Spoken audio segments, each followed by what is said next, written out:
Government தான்டா மின் கட்டணத்தையே அதிகப்படுத்துச்சு. அந்த கவர்மெண்ட் தான் கரண்ட் பில்லையும் குறைக்குது. எதுக்கு இப்படி சண்டை போட்டுக்கிட்டு இருக்கீங்க? கவர்மெண்ட் ஜூலை 1ல இருந்து கரண்ட் பில்லை ஏத்தி இருக்குல்ல மிஸ்? ஆமா ஆமா.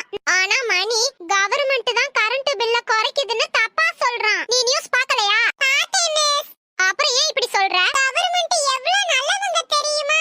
கரண்ட் பில்ல கூட்டிட்டோமே, பாவம் ஏழை எளிய மக்கள் எப்படி கட்டுவாங்கன்னு கவர்மெண்ட்டுக்கு மனசு உறுத்தி இருக்கு. அதனால தான் கவர்மெண்ட் அடிக்கடி கரண்ட கட் பண்ணி விடுது.